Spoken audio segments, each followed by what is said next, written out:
Hello बच्चों, आज हम फिर से एक इंटरेस्टिंग टॉपिक करेंगे। जैसे हमने पिछले वाले में किया था कि मेंडल का जो एक्सपेरिमेंट था मोनोहाइब्रिड क्रॉस का, एकल संकर क्रॉस, जिसमें कि हमने सिर्फ एक ट्रेट का जोड़ा लिया था, एक ट्रेट का पेयर लिया था। अब हम दो ट्रेट्स के पेयर लेंगे, यानी कि दो विकल्पी लक्षणों के जोड़े लेकर के फिर उन्हें क्रॉस करके देखेंगे कि क्या रिजल्ट्स आते हैं। तो it is going to be a very interesting activity. जैसे यहाँ पर आप देख रहे हैं, ये जीनोटाइप दिया हुआ है एक मटर के पौधे का, जिसमें कि capital R it is for the round shape of seed, जो गोल बीज होता है उसके लिए। एंड वाई ये कैपिटल वाले हैं, ये हैं आपके येलो कलर के लिए। जो फली का रंग है, जो बीन का कलर है वो येलो है। और इसमें आपका आ जाएगा, इस आरा का मतलब है कि वो झुर्रीदार है, रिंकल्ड सीड है। और जो ये this YY is for the green colored bean and this small YY is for the yellow colored bean. So अब जब इनके गैमीट्स बनेंगे, जो इनकी जनन कोशिकाएं बनेंगी, तो वो उनमें क्या होगा, अगर ये वाला R इस वाले Y से मिलेगा तो उसके अंदर कैपिटल R और कैपिटल Y का कॉम्बिनेशन आएगा। आपको पता है क्रोमोसोम्स की जो थ्रेड है वो अलग हो जाते हैं गैमीट्स बनते समय।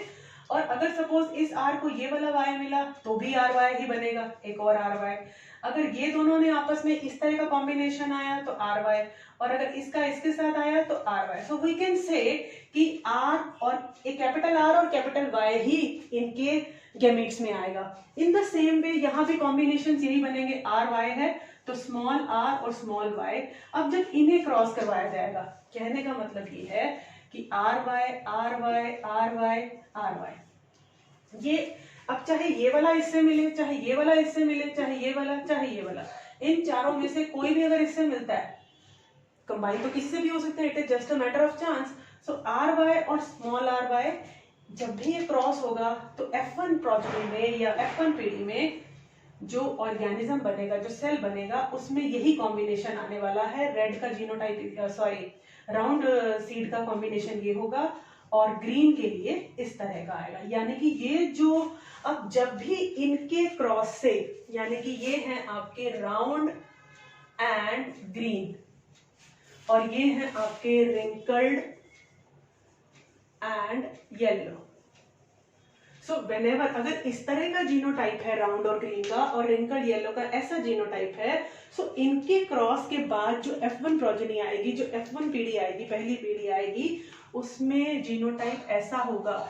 ये वाला जो है ये होमोजाइगस नहीं है, इसमें दोनों, जैसे राउंड के लिए जो दोनों क्रोमोसोम्स हैं वो एक जैसे नहीं हैं, ये हेट्रोजाइगस है। फाइन। और अगर ये वाले जो हैं ये होमोजाइगस हैं, यानी कि दोनों क्रोमोसोम्स एक जैसे हैं। यहाँ हेट्रोजाइगस है, दोनों chromosomes for the trait round seed, गोल बीज के लिए जो क्रोमोसोम्स का पेयर है वो एक जैसा नहीं है।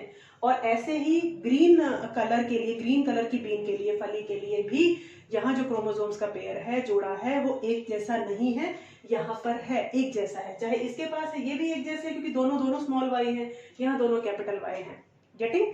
सो अब जो ये नया F1 पीढ़ी आया इन लोगों के क्रॉस से, देखने में फिनोटाइप उसका भी राउंड और येलो था। मेंडल ने ये देखा कि ये जो F1 पीढ़ी मिली उसको, वो भी देखने में राउंड बीज वाली थी और yellow colour, I am again doing mistake, ये ग्रीन कलर की थी, क्योंकि Y जो है ये डोमिनेंट कैरेक्टरिस्टिक हो गया, डोमिनेंट ट्रेट हो गया, प्रभावी लक्षण। यानी अगर इसकी सिंगल प्रेजेंस भी है तो ये अपने आप को F1 जनरेशन में अपना प्रभाव दिखा पा रहा है। और इसी तरह से जो R, कैपिटल R है, ये राउंड वाला जो ट्रेट है, राउंड वाला जो लक्षण है, ये भी डोमिनेंट है, यानी कि प्रभावी लक्षण है। तो फिनोटाइप जो है वो सारे के सारे जब भी आए, अब ये चार, देखो ये चार और ये चार, 16 कॉम्बिनेशन बनेंगे, 16 प्रोबेबिलिटीज हो सकती हैं, चांसेस हो सकते हैं, ठीक है। उन 16 में से कोई एक चांस हो सकता है। और हर बार जब भी इन दोनों का ऑफस्प्रिंग पैदा होगा, इन दोनों की जो संतान पैदा होगी, वो हमेशा राउंड और ग्रीन होगी। फाइन। देखने में वो राउंड और ग्रीन होगी, लेकिन उसका जीनोटाइप अपने पेरेंट्स के जैसा नहीं है। Genotype is different but phenotype is same. Hindi English दोनों में हम जीनोटाइप और फिनोटाइप वर्ड ही यूज करेंगे। अब इस तरह के पौधे जो पैदा हुए उनका फिर से क्रॉस करवाया और F2 पीढ़ी, F2 जनरेशन उन्होंने अचीव की और उसके रिजल्ट्स ऑब्जर्व किए। सो अब F2 जनरेशन की तरफ चलते हैं। F2 पीढ़ी कैसे बनाई उन्होंने?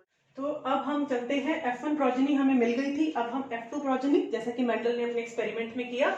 F1 प्रोजेनी, F1 पीढ़ी में क्या था कि जो फर्स्ट ऑर्गेनिज्म है या जितने भी तरह के जो 16 कॉम्बिनेशन थे वो सारे एक ही जैसे थे, है ना। ये आपने देखा, capital R small R, capital Y small Y, उसी के जैसे F1 प्रोजेनी वाले ही दूसरे तरह के ऑर्गेनिज्म से, दूसरे ऑर्गेनिज्म से क्रॉस करवाया गया। फाइन। सो अब जब गैमीट्स बनेंगे, ये हेट्रोजाइगस टाइप के क्रोमोसोम्स हैं, क्योंकि इनमें एक ही ट्रेट के लिए जो क्रोमोसोम्स हैं वो डिफरेंट है।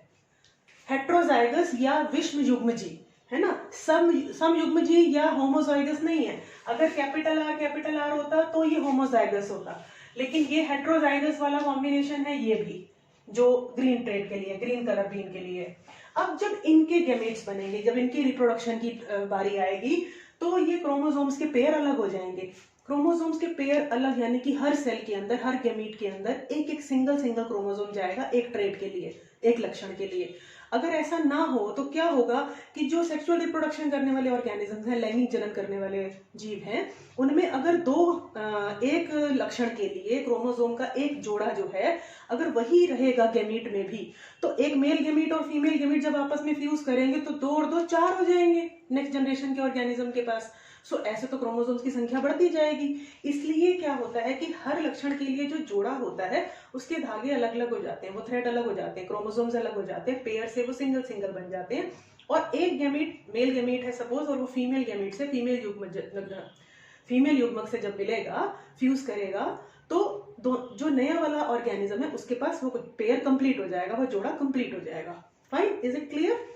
सो अब जब इनके गैमेट्स बनेंगे तो क्या कॉम्बिनेशन होगा, ये आर अलग हो जाएगा, ये आर अलग, ये वाई अलग और ये वाई अलग। अब कॉम्बिनेशंस क्या होंगे, कैपिटल आर को हो सकता है कैपिटल वाई वाला धागे के साथ चांस बने, फिर कैपिटल आर को हो सकता है स्मॉल वाई मिले, कि एक जो गैमीट बनेगा उसमें आर का तो कैपिटल आ गया लेकिन वाई का स्मॉल आया, हो सकता है आर का स्मॉल आए, वाई का कैपिटल आए, हो सकता है दोनों का ही स्मॉल आए। फाइन। ऐसे ही दूसरे वाला जो ऑर्गेनिज्म है, ये फर्स्ट ऑर्गेनिज्म है, ये सेकंड है, ये दोनों ही F1 प्रोजेनी में हमें मतलब मेंडल को मिले थे और उसने इन दोनों का ही आपस में क्रॉस करवाया था। अब इसके गैमीट्स बनेंगे तो यहाँ भी यही होगा कि कैपिटल आर मिल गया किसी गैमीट को, उधर से कैपिटल वाई मिल गया। हो सकता है आर को कैपिटल मिले लेकिन वाई स्मॉल मिले, हो सकता है कि आर स्मॉल रहे, वाई कैपिटल मिले, वाई कैपिटल वाला धागा मिले उसे, और हो सकता है कि ये दोनों ही स्मॉल रहे। ठीक है, अब इन दोनों का जब क्रॉस होगा, ये इसके गैमीट है, एक ये दूसरे ऑर्गेनिज्म के गैमीट है। फाइन। सो अब जब ये ज्वाइन होंगे तो ये आर वाला जोड़ा पूरा हो जाएगा, कैपिटल आर, वाई वाला जोड़ा पूरा हो जाएगा, लेकिन कॉम्बिनेशन ये बनेगा। अब इसका इसके साथ बनाएंगे, ये जो हमने ये स्क्वायर बनाया है इसे कहते हैं पनेट स्क्वायर। पनेट स्क्वायर में कैलकुलेशन होती है डिफरेंट कॉम्बिनेशंस की, गैमीट्स के या क्रोमोसोम्स के डिफरेंट कॉम्बिनेशंस की कैलकुलेशन के लिए ये पनेट स्क्वायर मेंडल ने यूज किया। आपकी वर्कशीट में इसकी डेफिनेशन भी आज पूछी हुई है। सो अभी हम इसको देखने के बाद जब आप इसे समझ लेंगे, then we will discuss the worksheet in both the mediums, Hindi and English दोनों में हम डिस्कस करेंगे। सो उसमें हम डेफिनेशंस पर भी ध्यान देंगे, मेंडल के लॉ पर भी देखेंगे उसका कथन क्या है, और यही चीज आपको थ्योरेटिकली भी उसमें क्लियर हो जाएगी। सो आप कॉम्बिनेशंस बनाते हैं, capital R, capital Y, small Y. अब आर, वाई, अगर मेरी साउंड लंबी जा रही है तो समझ लेना कैपिटल लेटर है, छोटी है तो मतलब स्मॉल लेटर है। R, Y, R, Y, R, Y, ऐसे ही आर, वाई, आर, वाई। खेल सा लग रहा है like R, Y, R, Y, और कैपिटल स्मॉल, जैसे आपको ठीक लगे वैसे इसको जब प्रैक्टिस करेंगे तो साथ साथ बोलेंगे, और जैसे आपको ठीक लगे वैसे यूज कर सकते हैं। Capital R, small R, capital Y, you can speak like this also.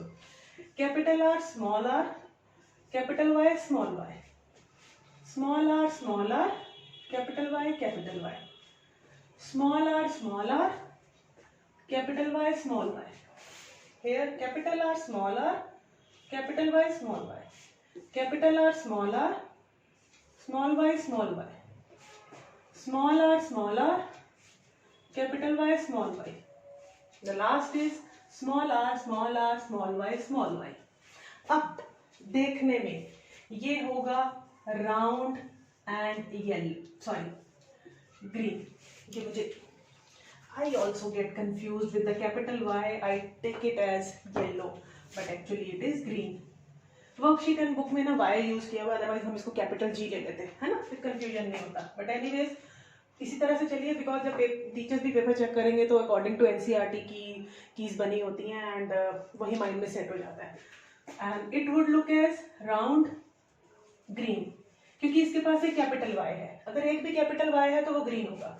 यहाँ एक भी कैपिटल R है तो राउंड और ग्रीन, राउंड ग्रीन. सोचते जाओ, मजा आएगा आपको भी. सोचो, अपने आप सोचो इसके बारे में.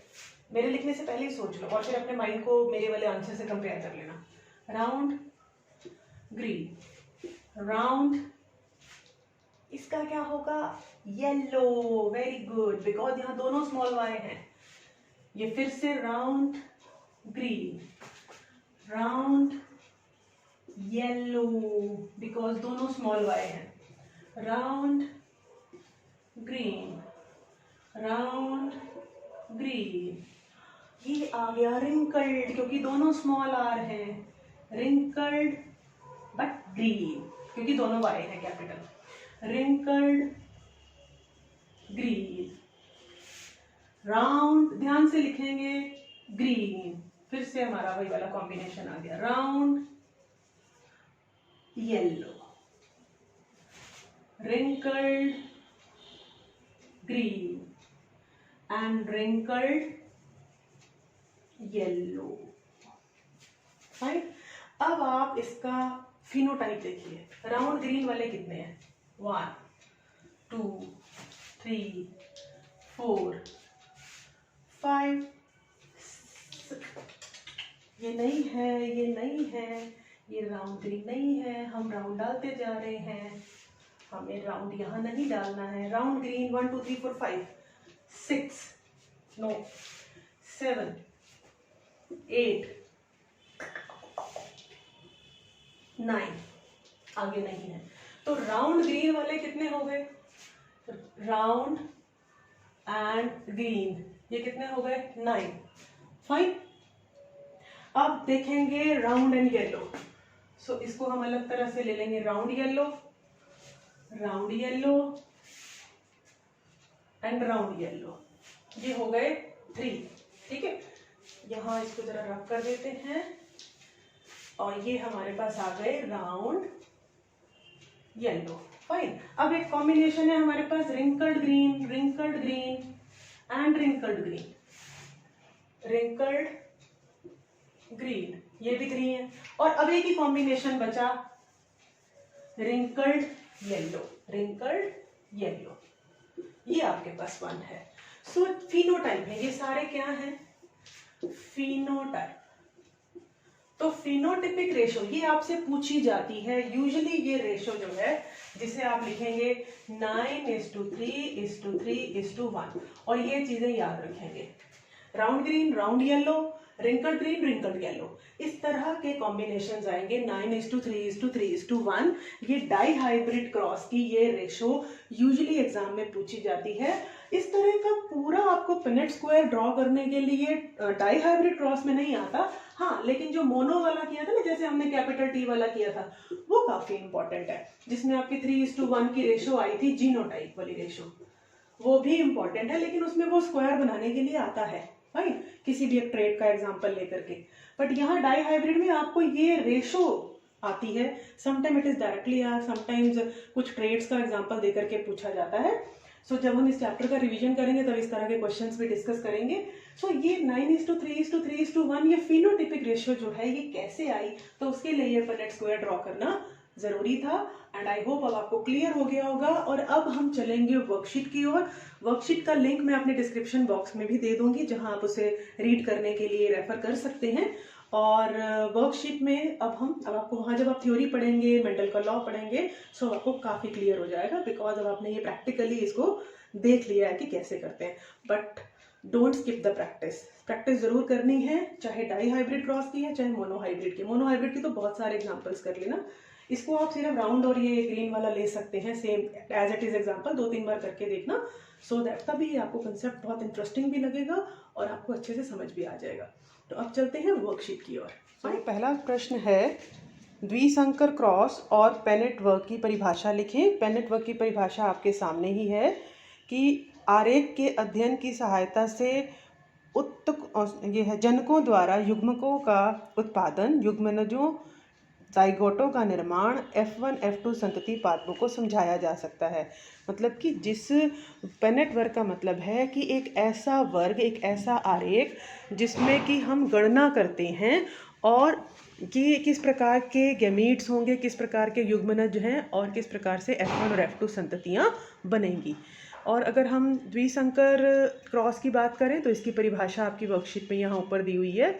द्विसंकर क्रॉस दो पौधों के दो जोड़ी विकल्पी लक्षणों के मध्य क्रॉस संकरण को द्विसंकर क्रॉस कहा जाता है। इसमें आप उदाहरण के, जिसका भी उदाहरण हो उसका उदाहरण जरूर लिखना है कि किसी पौधे के बीज का आकार और रंग में अंतर। अब चलते हैं प्रश्न 2 की ओर। मेंडल का स्वतंत्र वर्गीकरण नियम लिखें। तो ये भी आपका यहीं इसके साथ दिया हुआ है। मेंडल का स्वतंत्र वर्गीकरण नियम, यह नियम कहता है जब किसी संकर में लक्षणों के दो जोड़े लिए जाते हैं तो किसी एक जोड़े का लक्षण विसंयोजन दूसरे जोड़े से स्वतंत्र होता है। जैसा कि अब आपने देखा था, जो मैंने अभी आपको व्हाइट बोर्ड पे समझाया था कि हमने 2 लक्षण लिए थे, लेकिन कोई भी लक्षण जिस तरह से अगली पीढ़ी में स्थानांतरित हो रहा है उसका दूसरे वाले लक्षण के स्थानांतरण में कोई इंटरफेरेंस नहीं होता, कोई दखल नहीं होता। दोनों अपना स्वतंत्र रूप से ही अगली पीढ़ी में स्थानांतरित होते हैं। क्वेश्चन नंबर 3 पे चलते हैं।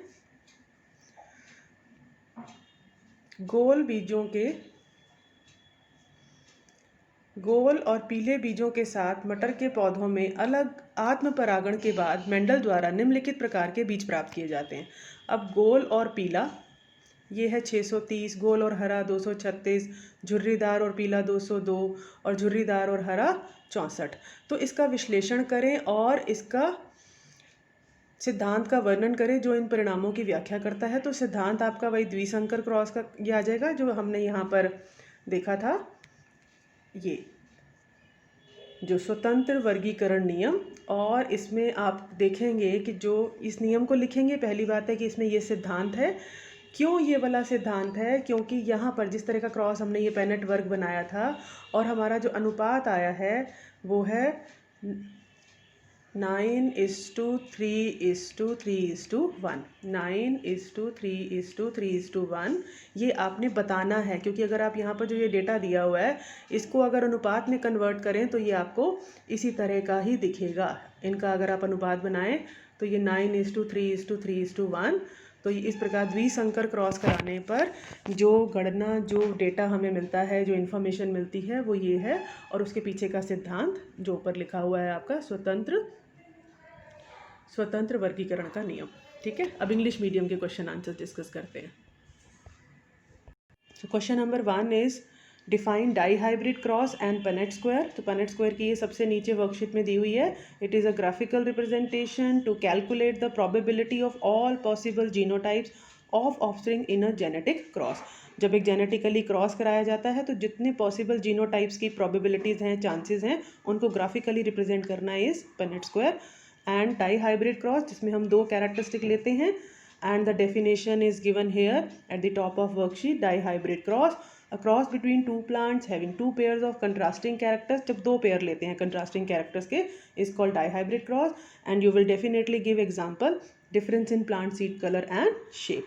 So it's very easy. And the question number 2 is law of independent assortment जो मेंडल ने दिया, and this law states that when 2 pairs of traits are combined in a hybrid, मतलब दो एक हाइब्रिड, जैसे बेटा आपने नोटिस किया होगा, जैसे ये जो टमाटर आता है बॉम्बे वाला, तो हम इसे कहते हैं ये हाइब्रिड है, यानी कि ये कहीं 2 अलग अलग तरह की जो ट्रेट्स हैं उनको जोड़ करके बनाया गया, उनके क्रॉस से बनाया गया। तो हाइब्रिड होता है जिसमें 2 कंट्रास्टिंग कैरेक्टर्स को रिप्रोड्यूस कराया गया है, ब्रीड कराया गया है, और वो दोनों ही कैरेक्टर्स के साथ मिलके आया है। सो इन अ हाइब्रिड जब दो डिफरेंट कैरेक्टरेट्स वालों को आपस में क्रॉस कराया जाता है तो segregation of one pair of character is independent of the other pair of character.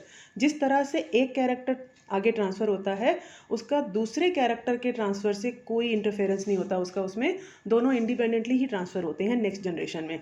ये आपने अभी जैसे हमने वाइट बोर्ड पे समझा था डाई हाइब्रिड क्रॉस को, तो आपने देखा था कि जो ग्रीन कलर का बीन है और जो उसका राउंड सीड है उनका आपस में कोई एक दूसरे से कहीं कोई वो एंटेंगल्ड नहीं हो रहे हैं, दोनों इंडिपेंडेंटली आगे ट्रांसफ़र हो रहे हैं। And the question number 3 is, ये आपको कुछ डेटा दिया हुआ है, किसी एक्सपेरिमेंट में इस तरह का डेटा उन्हें मिला कि with round and yellow seeds, तो राउंड और येलो थे 630, राउंड एंड ग्रीन थे 216, रिंकल्ड एंड येलो हैं 202 एंड रिंकल्ड और ग्रीन है 64। सो यहाँ पर आपको मैकेनिज्म ऑफ इनहेरिटेंस को डिस्क्राइब करने वाला जो है एक्सप्लेन करना है कि वो कौन सा प्रिंसिपल है, कैसे ये रिजल्ट्स मिले। तो अगर आप इन लोगों की इनकी रेशो बनाएं तो 9:3:1 की ही रेशो आएगी। अगर आप इनमें रेशो बनाने की अप्रॉक्सीमेटली ये दोनों को आप इक्वल ले सकते हैं। सो 9:3:3:1 की जो रेशो है वो डाई हाइब्रिड क्रॉस की है। सो डाई हाइब्रिड क्रॉस को जो डिस्क्राइब करता है ये रिजल्ट्स को, वो इसी तरह से आप यहाँ पर same in the same way, ये आप प्रिंसिपल जो ये लॉ दिया हुआ है, लॉ ऑफ इंडिपेंडेंट असॉर्टमेंट, ये ही इसका बेसिस है इस रिजल्ट्स को इन रिजल्ट्स के मिलने का। सो अब जब तक आप इसकी प्रैक्टिस नहीं करेंगे ये वर्कशीट या ये लेसन नहीं अच्छे से समझ आएगा। और मेंडल के ये laws and this type of, वैसे dihybrid cross usually paper में डायरेक्टली नहीं पूछा जाता, but ratio is important as I have told you earlier. Monohybrid cross ज़रूर आता है, तो उनकी अच्छे से प्रैक्टिस करनी है। ये रेशो भी कैसे मिली तो ये आपको समझाने के लिए इतना बड़ा लंबा प्रोसेस था, बट प्रैक्टिस कीजिए, रिवाइज कीजिए, keep learning and good bye.